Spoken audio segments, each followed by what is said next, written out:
يا أيها الذين آمنوا كلوا من طيبات ما رزقناكم واشكروا لله إن كنتم إياه تعبدون.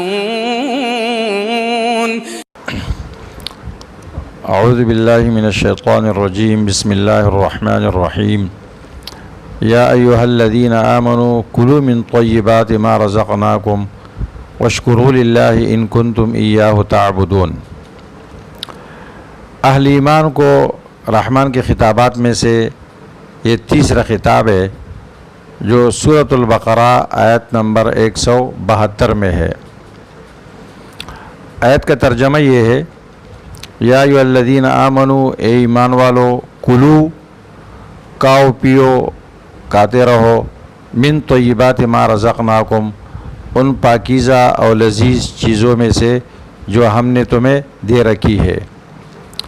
واشکروا للہ ان کنتم ایاہ تعبدون، اور اللہ کا شکر ادا کرو اس لیے کہ تم خاص اس کی بندگی کرتے ہو. اس خطاب کا عنوان، اس کا موضوع حلال پاکیزہ چیزیں کھاؤ اور اس پر اللہ کا شکر ادا کرو. یہ تمہاری ایمان کا تقاضا ہے. حلال کھاؤ اور اس پر اللہ کا شکر ادا کرو، یہ تمہاری ایمان کا تقاضا ہے. یا ایھا الذین آمنو. اس خطاب کا پس منظر یہ ہے کہ اس سے پہلے اللہ تعالیٰ نے ایک خطاب خاص عام کیا ہے یا ایھا الناس کے ساتھ. یا ایھا الناس کلوا مما فی الارض حلالا طیبا. اس میں تمام لوگوں کو اللہ نے مخاطب کیا ہے کہ حلال اور طیب کھاؤ، اور اس میں شیطان کے راستوں کی تابعداری مت کرو. وہ خطاب عام ہے، یہ خطاب خاص ہے.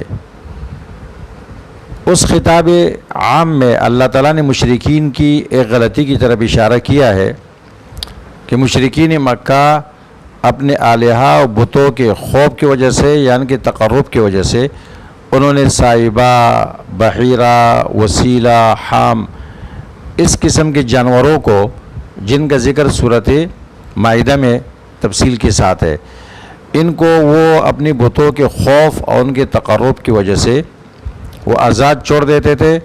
اس پر سواری حرام سمجھتے تھے، اس کا دودھ بھی سے کوئی فائدہ نہیں اٹھاتے تھے، کسی چراگاہ سے بھی ان کو منع نہیں کیا جاتا تھا.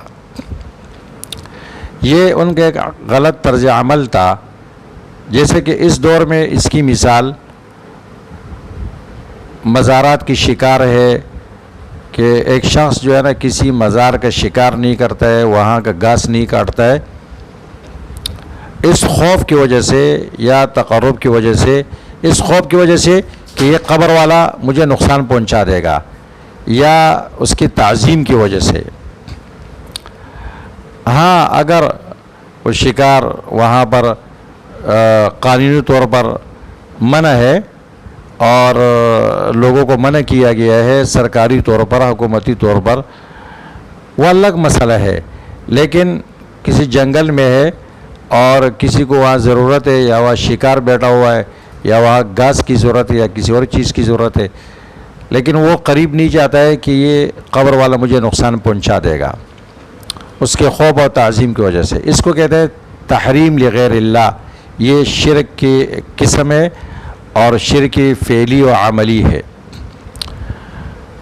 تو اللہ تبارک و تعالیٰ نے مشرکین کی یہ غلطی ذکر کرنے کے بعد ایمان والوں کو مخاطب کیا. یا ایھا الذین آمنو، اے ایمان والو، کلو، کھاؤ، جائز ہے تمہارے لیے، حلال ہے. مشرکین کی طرح بعض چیزیں اپنے اوپر حرام نہیں کرو، پاکیزہ اور حلال چیزیں اپنے اوپر حرام مت کرو غیر اللہ کے خوف یا تقرب کی وجہ سے. واشکروا للہ ان کنتم ایاہ تعبدون، اور اللہ تعالیٰ کی ان نعمتوں کو استعمال کر کے اللہ کا شکر ادا کرو. یہاں طیبات کا ذکر ہے اور پہلے خطاب عام میں حلالاً طیباً، اور اس طرح قرآن کے دوسرے مقامات میں بھی طیب کسے کہتے ہیں، حلال کسے کہتے ہیں؟ ہر طیب حلال ہے اور ہر حلال طیب نہیں ہوتا ہے۔ مثال کے طور پر بعض جانور یا بعض چیزیں ایسی ہے کہ وہ بجائے خود حرام ہے، اپنی ذات کے اعتبار سے وہ حرام ہے، جیسے خنزیر ہے، اور بعض چیزیں ایسی ہوتی ہے کہ بذات خود وہ حرام نہیں ہوتی لیکن غیر کی ملکیت کی وجہ سے وہ حرام ہوتی ہے۔ مثال کے طور پر ایک شخص ہے، وہ بکرے کا گوشت خریدتا ہے، تو یہ حلال بھی ہے طیب بھی ہے کہ اپنے پیسوں سے، اپنے مال سے جائز چیز کو خرید رہا ہے، یہ اس کے لیے حلال بھی ہے اور طیب بھی ہے۔ لیکن ایک شخص شرعی طریقے پر ذبح شدہ بکرے کا گوشت لیتا ہے، پیسے نہیں دیتا ہے یا چوری کرتا ہے، اب یہ گوشت اس کے لیے حلال ہے لیکن طیب نہیں ہے، پاک نہیں ہے اس کے لیے۔ یہ فرق ہے حلال اور طیب میں کہ مسلمان اللہ تعالیٰ کی جائز اور حلال چیزوں کو اپنے مال سے شرعی طریقے پر حاصل کرے گا، خریدے گا، تو یہ حلال اور طیب ہے۔ کلو امر کا صیغہ ہے، لیکن امر یہاں وجوب کے لیے نہیں ہے کہ ضروری کا ہو، مطلب تمہیں اجازت ہے اور کھانا جائز ہے، لیکن پھر بھی اس امر سے ترغیب ملتی ہے مسلمانوں کو۔ اللہ تبارک و تعالیٰ ترغیب دیتے ہیں اپنے بندوں کو کہ میرے پاکیزہ اور حلال چیزوں سے لطف اندوز ہوتے رہو۔ اس سے یہ بات معلوم ہوتی ہے کہ دین اسلام یہ راہبانہ اور جوگیانہ اور صوفیت کا دین نہیں ہے، یہ سنیاسیوں کا اور اسی طرح راہبوں کا اور جوگیوں کا دین نہیں ہے، یہ دین فطرت ہے۔ عیسائیوں نے رہبانیت ایجاد کی تھی، اللہ تعالیٰ فرماتے ہیں وَرَهْبَانِيَّةَ ابْتَدَعُوهَا مَا كَتَبْنَا عَلَيْهِمْ إِلَّا ابْتِغَاءَ رِضْوَانِ اللَّهِ فَمَا رَعَوْهَا حَقَّ رِعَایَتِهَا۔ عیسائیوں نے رہبانیت ایجاد کی، گڑھ لیا اپنی طرف سے۔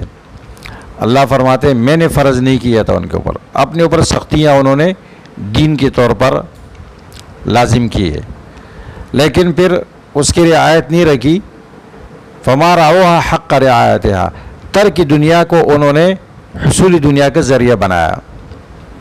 جیسے کہ مسلمانوں میں بہت سارے لوگ ملنگ بن جاتے ہیں اور اس طرح وہ جوگ اختیار کر لیتے ہیں، کسی جنگل میں جا کے بیٹھ جاتے ہیں، نہ شادی کرتے ہیں نہ پیسے کماتے ہیں۔ مقصد ان کا کیا ہوتا ہے کہ لوگ ہمیں بزرگ سمجھ کر وہ ہمیں پیسے دے دے، اور ہوتا اسی طرح ہے کہ ترک دنیا کو انہوں نے حصول دنیا کا ذریعہ بنایا۔ لوگ جاہل ہے، وہ کہتے ہیں جی یہ بڑا بزرگ ہے، ایسا بیٹھا ہوا ہے، اس کے پاس کچھ نہیں ہے، تو ایسا گندا پلیت بیٹھا ہوا ہوتا ہے اور لوگ ان کو پیسے دیتے رہتے ہیں۔ اسلام میں ایسا نہیں ہے۔ سورۃ اعراف میں اللہ تعالیٰ نے اپنے پیغمبر سے اعلان کروایا قل من حرم زینت اللہ التی اخرج لعبادہ والطیبات من الرزق، پیغمبر کہہ دو کس نے حرام کیا اللہ کی زینت کو جو اللہ نے اپنے بندوں کے لیے پیدا کیا، اور لذیذ پاکیزہ رزق کو کس نے حرام کیا؟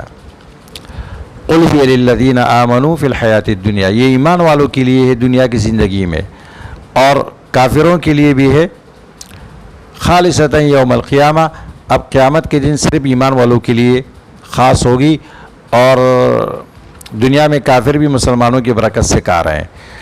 تو اسلام دینی فطرت ہے، اس میں بیجا پابندیاں نہیں ہیں، اپنے آپ کو عذاب دینا یا اپنے آپ کو لذیذ چیزوں سے دور رکھنا اور اس کو عبادت سمجھنا، اسلام میں اس کی اجازت نہیں ہے. یہ دینی فطرت ہے اور اس میں رول ماڈل اور بہترین نمونہ وہ رسول اللہ صلی اللہ علیہ وسلم کی ذات گرامی ہے. آپ روزہ بھی رکھتے تھے, آپ افطار بھی کرتے تھے, آپ سوتے بھی تھے, آپ جاگتے بھی تھے, آپ نے شادیاں بھی کی, آپ نے تجارت کی, آپ نے لذیذ کھانے بھی کھائے. اور پھر صحابہ اکرام ہے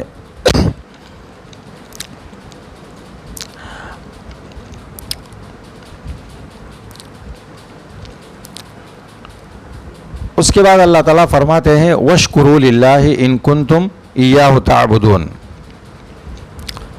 شکر ادا کرو, کیونکہ نعمت اللہ نے دی تو اللہ کا شکر ادا کرو, دل سے, زبان سے, اعضاء سے. اور نعمت کی نسبت اللہ کی طرف کرو کہ یہ اللہ کی طرف سے ہے. وَمَا بِكُم مِّن نِّعْمَةٍ فَمِنَ اللَّهِ, ہر نعمت اللہ کی طرف سے ہوتی ہے. زبان سے اس کا اقرار کرو اور دل میں یہ عقیدہ رکھو کہ یہ نعمت اللہ نے مجھے دی ہے, اور اس کا شکر یہ ہے کہ اس نعمت کو وہاں استعمال کرو جہاں اللہ نے حکم دیا ہے, اور بخل بھی مت کرو. واشکروا للہ, شکر کا یہ معنی ہے. واشکروا للہ ان کنتم ایاہ تعبدون. کلوا من طیبات, اللہ نے حکم دیا کہ پاکیزہ چیزیں استعمال کرو اور لذیذ, کیونکہ اسلام نے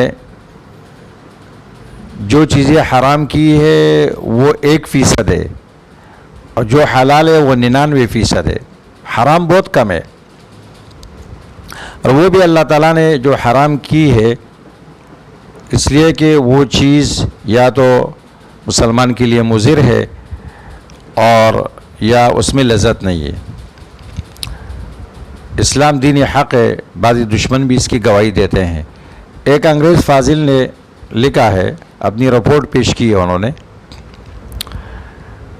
وہ لکھتا ہے کہ میں نے ان تمام جانوروں کو بھی چکا اور کھا لیا اسلام نے جس کو حلال قرار دیا, ان کا گوشت میں نے کھایا, اور ان جانوروں کا گوشت بھی میں نے کہا جس کو اسلام نے حرام قرار دیا ہے. تو وہ لکھتا ہے کہ میں اس نتیجے پہ پہنچا کہ اسلام نے جس چیز کو, جس جانور کے گوشت کو جو شرعی طریقے پر ذبح کیا گیا ہو, اس کا گوشت ایک تو لذیذ ہے, لذت ہے اس میں, نمبر 2 وہ صحت بخش ہے, صحت کے لیے مفید ہے. اور اسلام نے جن چیزوں کو حرام کیا ہے ایک تو وہ لذیذ نہیں ہے, کوئی لذت نہیں ہے اس میں, اور نمبر 2 یہ کہ وہ صحت کے لیے بہت مضر ہے. الفضل ما شہدت به الاعداء, فضیلت وہ ہے جس کی دشمن گواہی دے. اور آج کرونا نے یہ ثابت کر دیا, اور کافر بھی اس کا اقرار کر رہے ہیں. کرونا کی بیماری سے الحمدللہ مسلمان یا تو بالکل متاثر نہیں ہے یا بہت کم متاثر ہے. اس کی وجہ یہ ہے کہ مسلمانوں کا ذبیحہ حلال ہے, پاک ہے.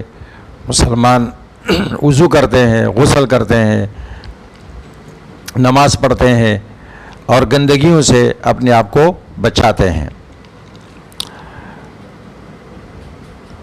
اس لیے اللہ تبارک و تعالی نے حکم دیا کہ کھاؤ لیکن حلال اور پاکیزہ اور لذیذ چیزیں, خبائث گندی چیزیں مت کھاؤ, اور اس طرح کھاؤ کہ اپنے حلال مال سے اس کو خرید کر کھاؤ. تو اس خطاب میں اللہ تبارک و تعالیٰ نے یہ بتا دیا واشکروا للہ کہ ایک مسلمان کا رویہ نعمت کے استعمال کے وقت کیا ہونا چاہیے, اور اس کے مقابلے میں کافروں کا رویہ بھی اللہ نے ذکر کیا ہے. سورۃ محمد میں اللہ تعالیٰ نے یہ ذکر کیا ہے والذین کفروا یتمتعون, وہ لوگ جو کافر ہے وہ اللہ کی نعمتوں سے فائدہ اٹھاتے ہیں, لطف اندوز ہوتے ہیں, لیکن وَيَأْكُلُونَ كَمَا تَأْكُلُ الْأَنْعَامُ, اس طرح کھاتے ہیں جس طرح جانور کھاتے ہیں. وَالنَّارُ مَثْوًى لَهُمْ, آگ ان کا ٹھکانہ ہے. جانور کھڑے ہو کے بھی کھاتا ہے, بیٹھ کر بھی, لیٹ کر بھی, اور جانور نہ حلال جانتا ہے نہ حرام جانتا ہے۔ جانور کھانے کے بعد وہ شکر نہیں جانتا ہے، منعم کو نہیں جانتا ہے، وہ صرف نعمت کو استعمال کرتا ہے۔